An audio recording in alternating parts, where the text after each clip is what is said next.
Are there magicians, witches, and sorcerers in the Bible? The answer is yes. And let's talk about where their spiritual power comes from. So we see a couple examples of each of the three. We see in the Old Testament, in the book of Exodus, Moses encounters, when he goes to Pharaoh, he encounters some magicians. And when Moses does a miracle, some of the magicians, it says, actually do the miracle, which should surprise some people.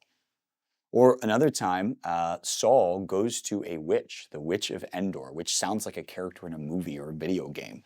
And he actually has a time where he talks to someone who is dead, Samuel. Or in the New Testament, some of the believers of Jesus actually encounter a sorcerer. Though the sorcerer says something interesting. He says, the power that you have is stronger than what I have. And he actually is interested in their power. So let's talk about it. When you encounter someone who claims to have spiritual power, maybe it's somebody who's meditating or doing yoga or has crystals. Maybe it's someone who claims to be a palm reader or someone who claims to be able to talk to dead people. When you encounter someone like that, two things are possible. Either they are messing with you. They are seeking to get money from you or deceive you or trick you, and they're using some sort of sleight of hand to deceive you. Or worse, it's real. And they are tapping into a spiritual force that is not of God, but is either of Satan or his demons. Have nothing to do with this, Christians. Don't seek out palm readers who get their authority from either making it up or from some spiritual realm or source that isn't good.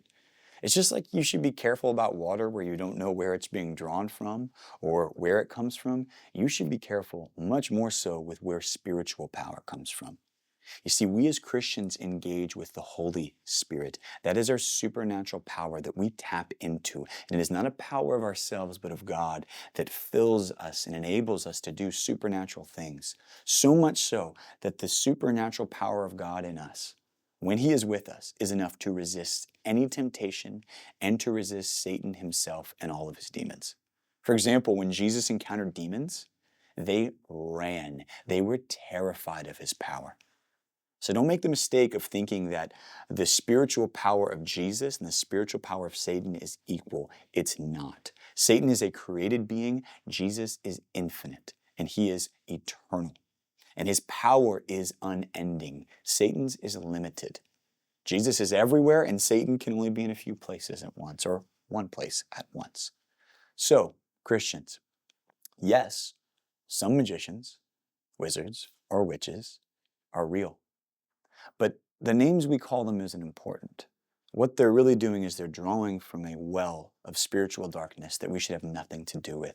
So be careful with the movies you consume, the mindset that you have when approaching these topics, and what you are allowing into your life. Make sure you're welcoming in water that is from the Holy Spirit, or spiritual power from Him. And might we walk lives that are honoring and pleasing to God.